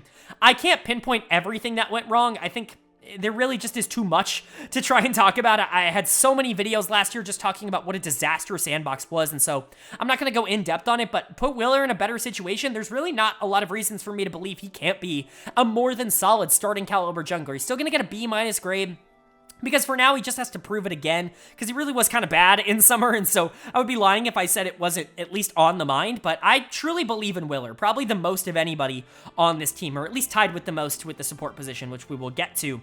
But then you've also got Closer coming back here. It's no secret that I'm a lot lower on Closer as a player than maybe consensus is. I know I kind of get the reputation of being the guy that loves the assassin players in the mid lane, players like Zeka, players like Cream, players like Strive. I have a kind of a reputation of liking them a bit more than maybe public consensus would like them, but I don't like Closer. I've never really seen it in Closer. You know, back on T1, obviously, he had a ton of really fun moments and really did shine and stand out in a lot of circumstances, but basically ever since he joined Sandbox, ever since he got his own starting spot in the LCK, I think he has at best been mediocre, been a fine enough starting mid laner. He got All-Pro, I think, in 2022 because Sandbox was really good in the regular season, but that team was literally a 3-man roster of Kroko, Prince, and Kale, and everybody else, like Closer and Dove, were very much just along for the ride and even lost them quite a few games throughout that year, and so I kind of throw that All-Pro out. Obviously, as we all know, seeing the LCK awards, they're not player awards, they're team awards. You if you're on a good team, you're going to get on an all-pro team. That's just kind of how it goes, but I think Closer's mid. It's really just the best way I can put it. I give him a B-. I still think he's, like, capable. He can play. Like, he's not going to get run off the rift by bad mid laners. He's going to make bad mid laners look bad, but he's not going to be in that echelon of mid laners that I think could actually really compete at a high level. I'm not going to see him as a top half mid laner in the LCK unless something drastically changes this split. I just don't think he's ever been that in the LCK, and so maybe I'm underhyping him, but again, I've just never seen it. There's been a lot of hype around him as a player because of the T1 days, and I just don't think it's ever really been as good as people want it to be for him, but I do like Willer, and Clear also is kind of returning. He ended out the season as the starting top laner for this team again. I put Bertle here because he played most of the year, and I think it's a more interesting conversation to talk about Bertle to Clear, because I'm higher on Bertle, I think, than a lot of other people. I think he was actually really good for this team in the spring split. Talked about it in the Willer section, where it really was Willer and Bertle that were winning a lot of games for this team in spring, and it was a big reason why that team ended up making playoffs. Bertle was an all-pro caliber top laner, in my opinion, in the spring split, And when I tell you that things fell off, like the wheels fell off in summer, I mean it. Like, as much as I hype up Bertle and how good he was in spring, he really was that bad in summer, and that is concerning. They ended up having to replace him with Clear, and Clear's been such a hyped prospect for such a long time. He was in the DRX system for forever because they just seem to have a ton of talent in challengers. It's just kind of what the org does. It's what they've always done. And Clear was in that system, ended up leaving because he couldn't actually get a starting spot, ends up going here to Sandbox, and starts the end of last year, gets a full starting spot here on Fox going into 2024, and I hope that he's good. I mean, really, I haven't seen anything that leads me to believe he's going to be exceptional. I think he's a solid top lane prospect, but if you were to compare him to someone like Perfect over on KT, I think they're pretty comparable in terms of maybe expectations for the two. I think Perfect is probably a little bit further along than what I would expect from a player like Clear. I just have never really seen him dominate in that same way, but I still think he can be a good top laner, and I think it's good to give him a full shot here. I don't hate Clear by any means. I'm higher on Bertle than other people are because I've seen the good, and maybe I'm hanging on to the good a little too much, but I certainly think it's there with him. I just think Clear is also a really interesting player, so it's going to get listed as a change here. And then really the big swap, the big change you're doing this offseason is changing bot lanes. You're going from Teddy and Kale to Hanwha and Execute. I like Execute a ton. I liked what Jonghoon was. I liked what Execute was in the LEC. He was a really proactive player that actively was making Astralis better. Him and Kabe were actually a very fearsome bot lane duo, one of the best in the entire region. And without them, that team doesn't win a lot of games. I know Leader came in and was, pretty good for the second half of the year, but they never get to that point without Execute. And even in 2022, they were really good because of Execute and because of Kabe. And so I'm really excited to see him get an LCK spot. I made a joking tweet again. Follow me on Twitter. Small plug. If you don't follow me on Twitter, follow me on Twitter. I'm a lot more unhinged on Twitter than I am here in my videos. But I made a joking tweet that was like, LMAO, Execute, or Jonghoon at the time, goes back to the LCK and gets a worse bot lane partner.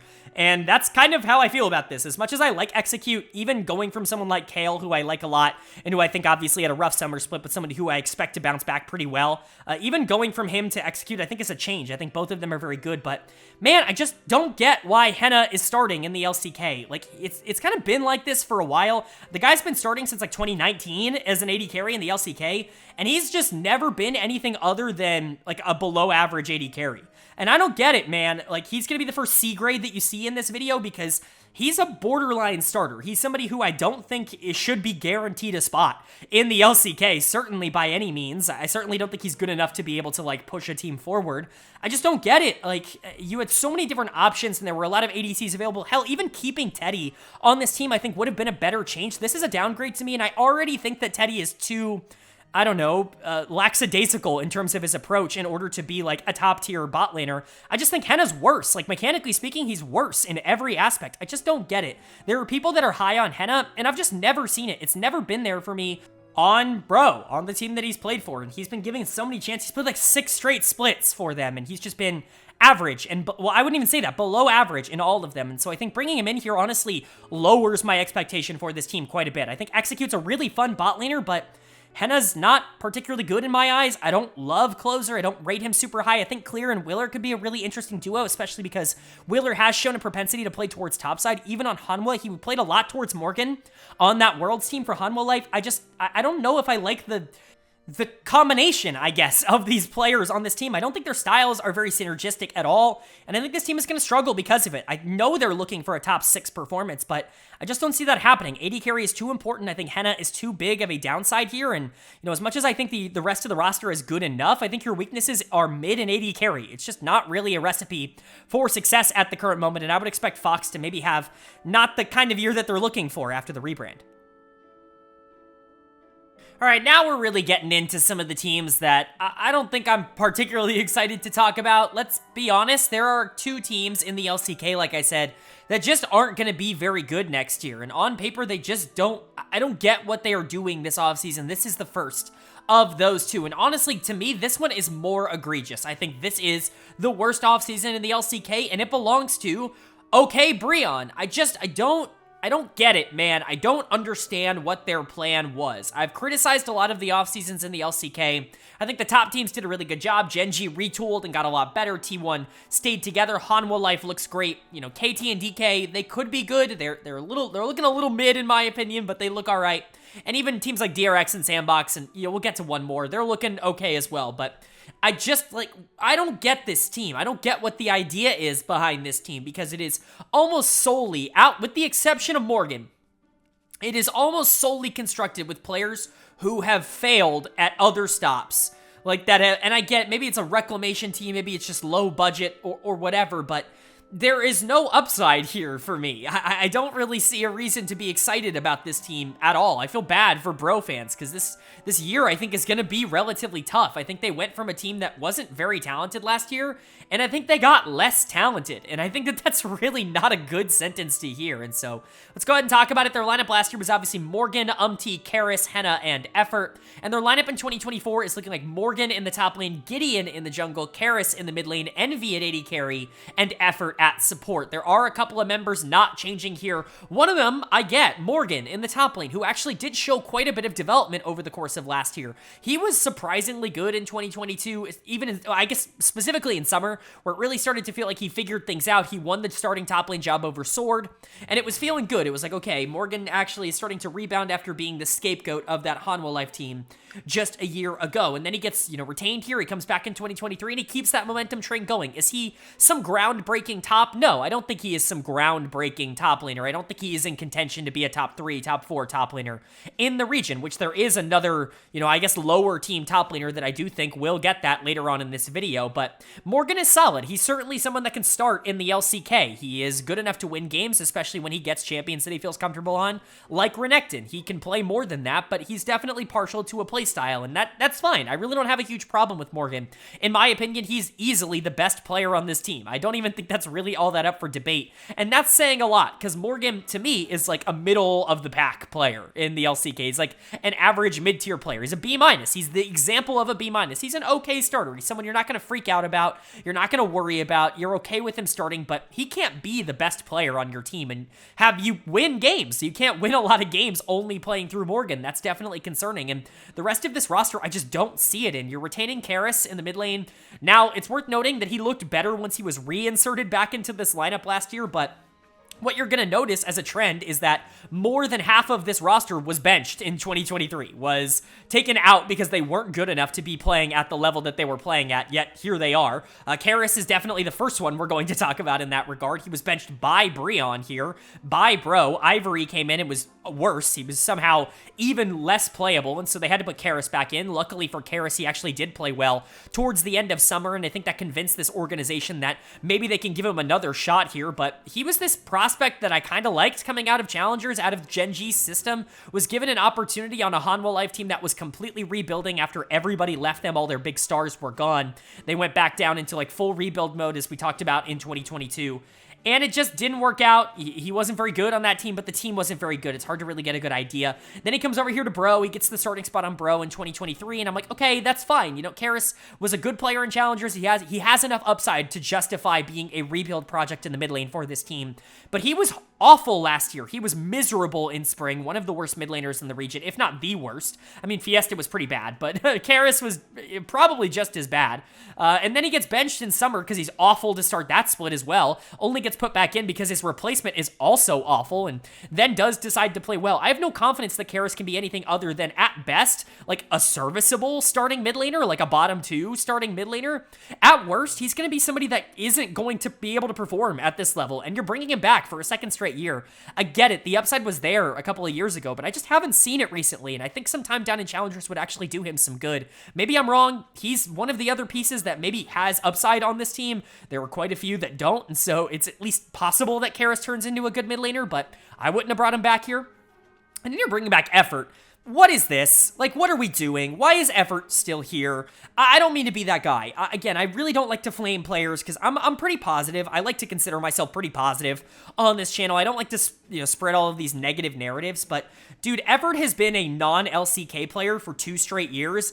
And he just keeps getting starting spots. He was the single worst player in the LCK in 2022. Beryl certainly gave him a run for his money, but Beryl got better in the playoffs. Like, when games mattered, like we talked about, Beryl started playing well, and then obviously DRX went on that Worlds run. But Effort was just miserable all year long on that Nongshim team. Remember when we talked about Nongshim and how they completely shit the bed in 2022 after building a nice roster? It's because Effort was maybe the single most detrimental support I've ever seen play the game. I mean, it was truly awful from him. After that season, season, he actually gets a starting job on BRION, and there are games, he has like 2 or 3 games where it's like, okay, you know, he looks like T1 effort, like he looks like the player that was relatively okay for a bit, and then Summer Split happens, and it's like, oh, he's back, he's unplayable, you can't put him in the bot lane. This bot lane is not the worst in the league, because we'll get to who was the worst in the league, but they're close, and they would be most years. They're just not very good. They're actively losing this team games, and yet Effort still has a starting spot here. I would take basically anybody over him at this point, if only because I'd rather the devil I don't know than the devil I know sucks at this point. I genuinely would just take almost any replacement. I don't get Effort starting here. It's a that's the biggest question mark ping for me, is that you're keeping Effort. That truly is one of, it probably is the worst side, like the worst offseason decision that an LCK team made, in my opinion. And I graded them as such. He's a C player. That's generous. He could be a C- value player.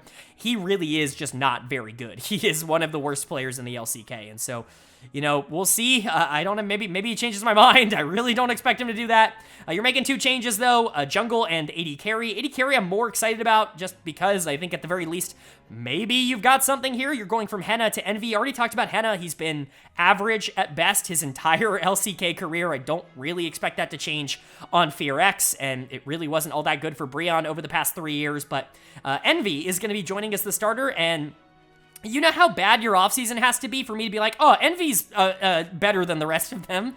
This guy got benched on LGD Gaming last year in the LPL. I don't have to remind you, they finished 17th with 2 wins. Like, that was not a good team, and he was the one who got benched for them. That's how not good he was last year. Sandbox was productive in spring. They made playoffs. They were top 6, and they were like, you know what will send us over the edge? Getting rid of Envy. Like, that's who this guy is. Like, he's shown upside. He's had moments where he's looked okay, but almost all of those moments have also been with good supports, and I don't think Effort's a good support. I think he's the worst support that Envy has played with in a while, and that includes Gen.G over on LGD Gaming, so I don't trust Envy to be a superstar for this team. I think in different circumstances, he could perhaps be more valuable. He's a borderline starter at a C+, more valuable, in my opinion, than players like Karis and Effort, who have just not looked good recently. At least Envy has had some good-looking times in recent memory, but, you know, I don't think he's going to look good here. If this is your massive improvement, I'm certainly concerned. And then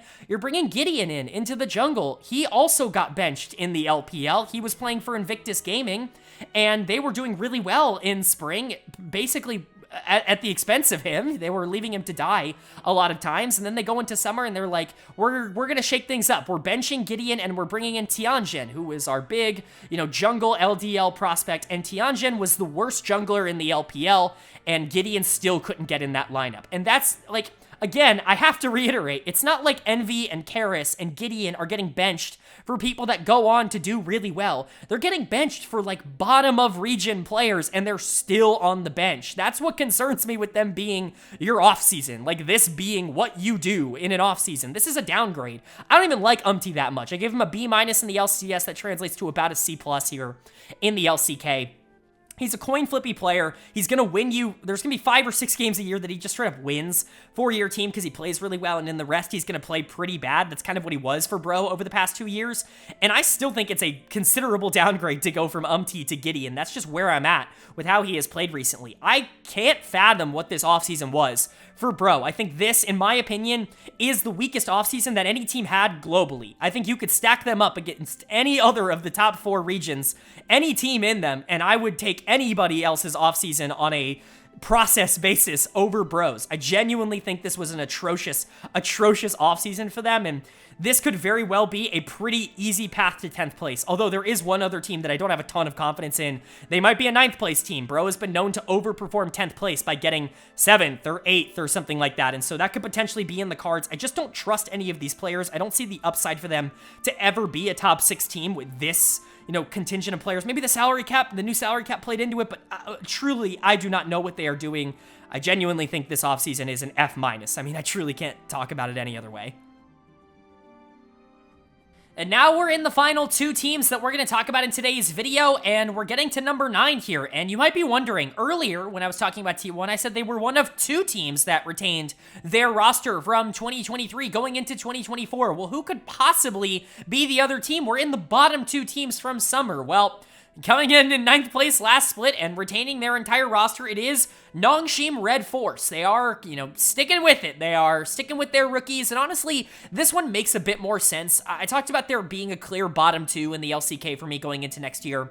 I think Nongshim is definitely still in that because I just don't know if these are the guys to do it. At least what they showed last year, I really wasn't very impressed, but in contradiction to what I said about, like, BRION, I at least think there is, like, thought process behind what Nongshim is doing here. They at least have upside in players that have been able to do well at a lower level of competition, giving them another year of experience playing with the same org and playing with themselves, again, at a higher level. They did show some growth over the back half of the year, and so this one I can understand a bit more. Again, very similar to T1.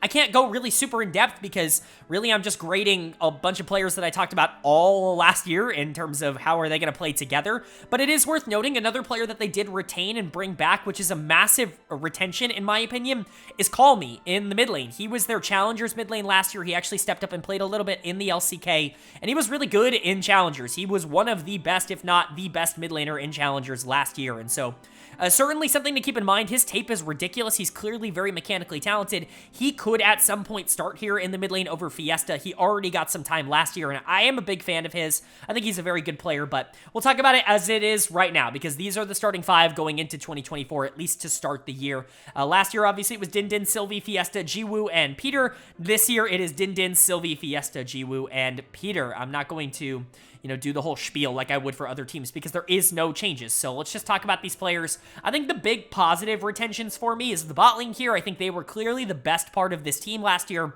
Jiwoo in particular actively was able to win quite a few games for Nongshim.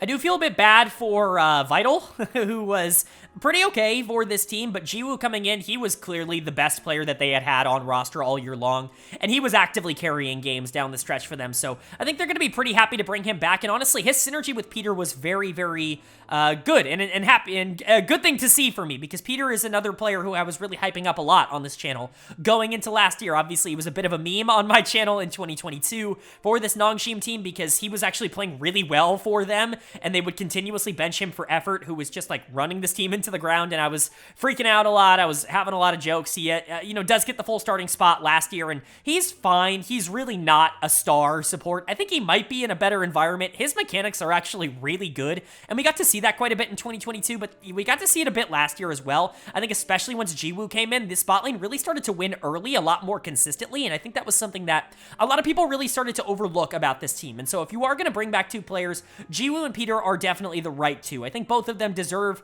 at least looks in the LCK. I think they're C+, borderline, good starting, fine. You're okay with them starting in the LCK. The rest of this team, I think, definitely has some question marks.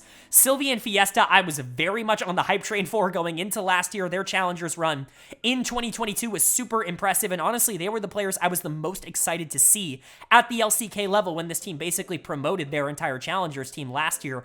But honestly, they were the 2 that adapted the least to the LCK. They were the 2 worst players on this team last year, and that definitely brings in some concerns. The reason I'm more okay with you retaining Sylvie and Fiesta than I am with, like, Bro retaining Karis in a similar situation is because I do think there's more upside here. I think in a realistic world, if you can get these 2 a little bit more comfortable, perhaps they can do a bit better. I think Sylvie's problems were definitely a little bit overstated last year. He was the worst player on this team, and he did lose a lot of jungle matchups, especially early on in games, and considering what the meta was last year, that's just really not a good way to win games for the team as a whole. But Sylvie was a player that I was really excited to see because he was so aggressive in the early game in Challengers, and so if he can just get back his confidence, I think it really was just him getting acclimated to the LCK. Perhaps a year or 2 could do him a bit better. I still can only give him a C grade because, again, he was not good last year. He was worse than, I don't know, he was about a C grade last year, probably. And then Fiesta. Fiesta was also the worst mid laner in the LCK. I talked shit about Karis and Ivory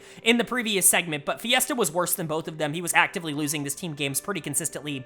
When he was subbed out for Call Me, this team got better, and I think that's definitely a direction that they will be looking to to go in if that continues to be a trend for Fiesta. He might just need a little bit more time in Challengers, but again, he was a player I was very excited to see after his run in 2022 where he looked really good. It might be a confidence thing. It might honestly just be a macro thing. He might be really good at beating people he is of similar skill to because he can outplay them, but when you're going up against Faker and Showmaker and, you know, BDD and Chovy and Zeka every single game, all of a sudden the game becomes a lot harder. You're thrown into the wolves playing mid lane in the LCK. There really aren't a lot of easy games for you. And I don't think Fiesta responded to that particularly well. Perhaps another year again would do him good, and that development could potentially be put to good use. But if we're going off of what we saw in 2023, it just wasn't very good. And so hopefully Sylvie and Fiesta can get some kind of synergy, some kind of confidence back. I think it's possible for them, more possible than it would be for someone like Effort or Karis, like we talked about for Bro, but I still have to give them the same grade. I have to give them a C because I think, relatively speaking, at the moment, they're of very similar value. And then you've got Din Din in the top lane. He's the one player that I just don't really, I've never really seen it in Din Din. I think he's pretty clear-cut the worst top laner in the LCK. He was last year, and I would expect him to be again this year. Top lane's actually pretty deep in the LCK. I've said that for every region we've covered so far. Top lane's actually secretly very deep globally right now. If you would have told me that in 2022, I would have laughed in your face because top lane was a disaster like a couple of years ago. It felt like that was the role where you just could not find star players, but now it just feels like there are so many star players in the top lane, and that's unfortunate because Din Din really got outclassed by basically all of them last year. He was not very good. Again, another player where you can conceivably see some development patterns, some development tracks.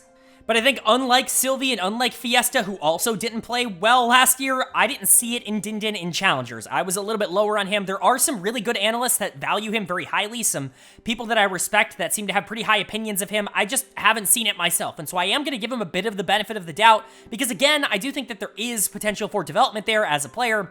I just wouldn't expect it. I think Jiwoo and Peter are going to continue to be the backbone of this team, and you just have to hope that mid and jungle can come around and actually be beneficial for this team. I think it might be another slow year for Nongshim, but, you know, best case scenario, I mean, last year I was calling them the 7th or 8th best team before they ever played a game. I think they could be a top 7, top 6 team if everything goes right. I don't think Bro has that kind of upside. I think Nongshim theoretically could figure it out this year. Their macro could get better. They were by far the worst macro team in the league last year. Maybe KDF was right there with him, but Nongshim was certainly right there in terms of that conversation. If they can fix a lot of the holes and the problems that they had in 2023, I could see a world in which 2024 is better. It's just a massive risk to take a team that went 5-13 and really was not competitive at all and just run it back, run all 5 back in the LCK. But I do think there is reason to believe that they could potentially be better this year. It really is a massive gamble, though. They're either going to be 10th or they're going to be 7th, and I think both are relatively reasonable outcomes for this team. And that brings us to our 10th and final team to talk about in today's video, and it's actually a pretty interesting team, a team that I think had a really interesting offseason. Didn't make a ton of changes, really only one actual change, but retained a really good top side of the map, and they have a bot lane. It's the Kwangdong Freecs. They surprisingly finished in 10th place. I think a lot of people had them pegged to be a top 6 team for most of the summer split until they just completely lost out. Like, they just could not buy a win down the stretch of the season. It felt like all of their players were tilted out of their minds. Their macro completely went to shit, and even the individual mechanics started to deteriorate for them, and so they ended in 10th place. But this team had a lot of upside for a lot of the year, and honestly, the players that I wanted to see come back came back on this team. Unfortunately for me as well, the players that I really, really did not want to see come back also came back for this team, which I think really does limit some of their upside, but we'll go ahead and talk about that. Their lineup last year was looking like Dudu, Youngjae, Bulldog, Taiyun, and June. For the most part, the support position changed around a lot. But their lineup in 2024 is looking like Dudu in the top lane, Cuz in the jungle, Bulldog in the mid lane, Taiyun at AD carry, and Andil at support. First of all, June was the starter. Andil also played last year, and so did Moham. They had a lot of supports, but June's now over in Europe playing for Fnatic, which is certainly an addition for them, but we already talked about that in the LEC video. Not super stoked about that one. I think basically the top side of this map has to be considered one of the scariest in the middle pack of the LCK. I mean, full stop. And that includes teams like KT Rolster and Dplus KIA. I really do believe your top side of the map could actually be comparable to those teams. That's how highly I think of these players specifically. Dudu in the top lane. I almost feel like I'm underrating him by giving him a B grade. That doesn't necessarily get across just how highly I view him as a player. I think as an asset, he's probably a little bit lower because he's never really been a part of a winning team, but all this guy has done is like absolutely dominate good players, and I'm tired of seeing him on bad teams. I hope that this is the year he finally gets to play for an actually good roster, because there's a part of me that really genuinely believes he's like a top 5 to 8 top laner in the world. I'm not gonna say that. I'm not gonna go on the internet and say that like I just did, but there is a small 5% part of me that wants to make that statement. It's not true. He's not yet, because he hasn't proven anything, but holy crap is this guy good. Like, I'm tired of singing his praises. If he counts as a channel darling, he's skyrocketing up the list because he is just so good, and it feels like nobody ever talks about him. He's got a super funny name, and he should be on one of the best teams in Korea. He's not. He's on the Freecs, which is good right now, because honestly, the Freecs top side, like I said, actually looks very viable and very good. But Dudu is certainly a player that you can win because of. He's one of the few top laners in the league that I genuinely think is like upper echelon. He's a top 4, top 5 top laner in the LCK. He can compete with anybody in that role. Again, like I said, B is probably a little bit like anti-generous. It's probably a little bit insulting towards his actual skill and talent level, but you know, I think value-wise, in terms of how teams are valuing him, that's probably where he stands, because again, he just hasn't been on a good team yet. But the rest of this roster that they retained is certainly up in the air. We'll talk about Bulldog next, because again, I'm still pretty positive about Bulldog. Not nearly as positive as about Dudu, because I think Dudu is like legit a game changer. He wasn't great towards the end of summer. But again, honestly, I talked about this at the time. You could just tell he mentally checked out. You could tell he was so tired of his bot lane completely running it every single game, and he had to carry every single game for KDF, and he was just like, I don't want to do it anymore, man. I'm tired. I'm going to bed instead. I'm not going to focus.